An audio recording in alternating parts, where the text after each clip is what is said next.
बिस्मिल्लाहिर्रहमानिर्रहीम। अस्सलाम वालेकुम दोस्तों, मैं हूं दीवान और आप देख रहे हैं मेरा यूट्यूब चैनल दीवान मेडिसन। आज हम बात करेंगे कोरेक्स डी सिरप की। कोरेक्स डी सिरप के क्या फ़ायदे हैं और कोरेक्स डी सिरप के क्या नुकसानात हैं और कोरेक्स डी सिरप किस किस बीमारी में आता है, इसका क्या डोज़ है और ये छोटों के लिए कैसे इस्तेमाल होता है और बड़ों के लिए कैसे इस्तेमाल होता है। तो वीडियो शुरू करते हैं। वीडियो शुरू करने से पहले अगर आप मेरे यूट्यूब चैनल पर नए हैं तो मेरा यूट्यूब चैनल सब्सक्राइब कर दें और बेल आइकन को दबा दें ताकि मेरी आने वाली सारी वीडियो आप तक बआसानी पहुंच सके। तो वीडियो शुरू करते हैं। कोरेक्स डी सिरप एक डेक्स्ट्रोपिराथासिन क्लोरोफेनामिन में फार्मूले में एक सिरप है जो एक कफ सिरप है जो खांसी के लिए एक बेहतरीन सिरप है। ये एक फाइज़र कंपनी का सिरप है।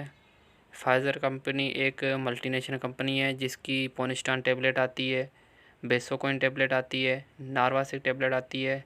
आप अक्सर तो देखते होंगे लाइसोविट सिरप जिसका आता है वो भी फाइज़र कंपनी का है। ये एक मल्टीनेशनल कंपनी है। ये सिरप एक खांसी के लिए बेहतरीन सिरप है।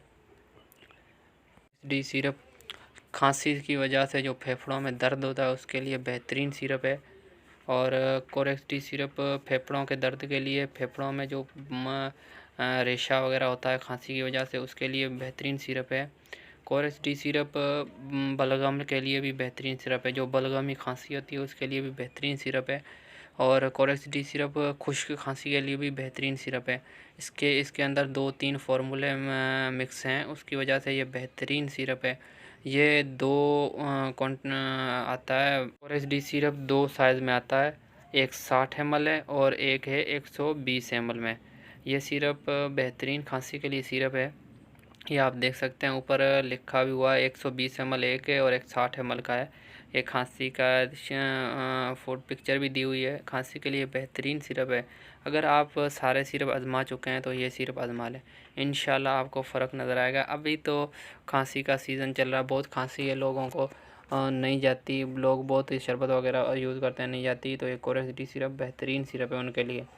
और अब इसके फ़ायदे तो आपको बता दिए कि ये फ़ायदे खांसी के लिए बेहतरीन सिरप है। बलगमी हो, खुश्क खांसी हो, सीने में दर्द हो उसके लिए भी बेहतरीन है और गले में दर्द हो उसके लिए भी ये कोरेक्स डी सिरप बेहतरीन है।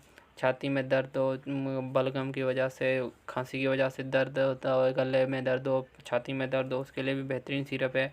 अब बात करते हैं इसके नुकसानात की। इसके नुकसानात ये है कि इसके अंदर जो फेनरामिन है, एक तो ऊपर फार्मूला डेक्सट्रोमेथाजिन और उसके नीचे क्लोरोफेनामिन। ये आप अक्सर तो देखते हैं कि एबल टेबलेट आप लेते हैं जो एलर्जी की भी है, नींद की भी है, उसके अंदर वो उसका फार्मूला है क्लोरोफेनामिन। तो ये इसके अंदर ये क्लोरोफेनामिन दिया गया हुआ है ताकि पिएगा न शरबत कोरेक्स डी पिएगा तो उसको थोड़ी सुस्ती वगैरह होगी, उसको थोड़ी नींद वगैरह होगी, सुस्ती वगैरह होगी। तो इसमें यही नुकसान आता है और कुछ नहीं है।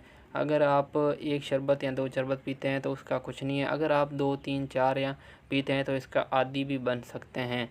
इसकी इसलिए मेहरबानी करके ज़्यादा शरबत ना पिएं। खांसी हो तो ये पिए, एक शरबत पियोगे आपको रिज़ल्ट दे देगा इंशाल्लाह। और उसके बच्चों को ज़्यादा ना पिलाएं। बच्चों को 1 या 2 या 3 दिन पिलाएं बस, उसके बाद ज़्यादा ना पिलाएं बच्चों को। क्योंकि उसका मैदा का अभी नरम होता है, ताज़ा ताज़ा होता है। इसको अगर लगातार पीना उसको पिलाओगे तो फिर उसको वो भी आदी बन जाएगा, बड़ा होएगा आदी बन जाएगा। अब बात करते हैं इसके डोज़ की। इसके डोज़ क्या है? इसका डोज़ अगर बच्चे की उम्र कम से कम बच्चे के 2 साल से ऊपर को देना चाहिए। 1.5 से 2 साल का हो उसको देना चाहिए। 1.5 से अगर 5 साल तक है तो आधा चम्मच या 1 चम्मच सुबह, 1 चम्मच शाम दे सकते हैं। और अगर 5 साल से ऊपर है तो 1 चाय का चम्मच सुबह, 1 चाय का चम्मच शाम दे सकते हैं। और अगर 5 साल से ऊपर हैं तो उसको 1.5 चम्मच या 2 चम्मच दे सकते हैं सुबह शाम। अगर उससे जब बढ़िया है तो फिर आप 2 चम्मच सुबह, 2 शाम, 2 दोपहर दे सकते हैं। तो ये इसके डोज थे, ये इसका नुकसानात है, उसके फ़ायदे भी थी। और खांसी का शरबत ये बेहतरीन सिरप है। आप फाइज़र कंपनी आपको भी पता है कि कितनी मल्टीनेशनल कंपनी है। और ये सीने में दर्द हो, सीने में खांसी की वजह से फेफड़ों में दर्द हो, वो सांस वगैरह होता हो, अपन खांसी करते हैं उसकी वजह से सांस भी होता हो ना, होता है। काफ़ी बंदे सांस की भी गोली साथ में लेते हैं, एंटी एलर्जिक मोंटीगेट वगैरह वो लेते हैं, उसका भी कोई मतलब कि लेने की ज़रूरत नहीं है। ये पिए इंशाल्लाह आपको फ़ायदा देगा।